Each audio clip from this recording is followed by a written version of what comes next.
Nagsimula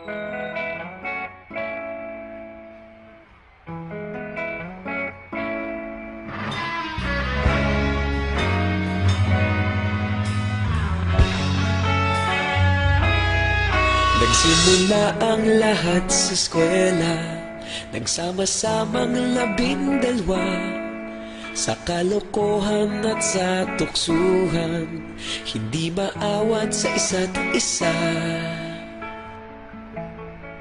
Madalas ang standby sa cafeteria, isang barkada na kay saya. Laging may hawak-hawak na gitara, konting udyok lamang kakanta na. Kay simple lamang ng buhay nun, walang mabibigat na suliranin. Problema lamang laging kulang ang datong. Sana napunta ang panahon? Sana nga ba? Sana nga ba? Sana napunta ang panahon? Sana nga ba? Sana nga ba?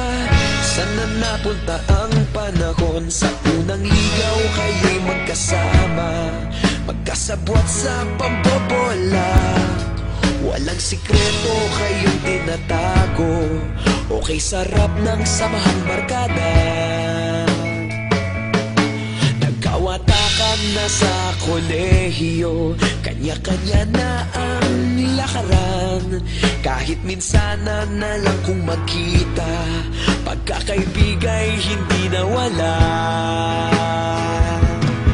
At kung saan na napadpad ang ilan, sa dating eskwela meron din naiwan. Meron pa ng mga ilang nawala na lang, nakakamiss ang dating samahan. Sana nga ba? Sana nga ba?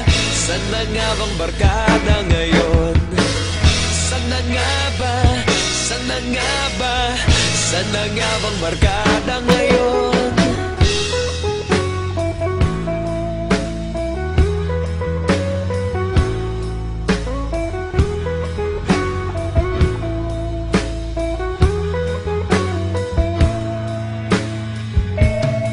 Ilang taon din ang nakalipas, wala pa sa aming tatay na nagsusumikap upang yumaman at guminhawang kinabukasan.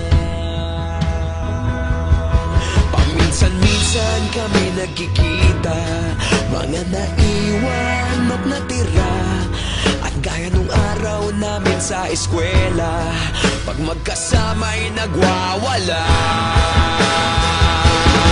Napakahirap malimutan ang saya ng aming samahan. Kahit lumipas ng ilang taon, magkabarkada pa rin ngayon. Magkaibigan, magkaibigan, magkaibigan pa rin.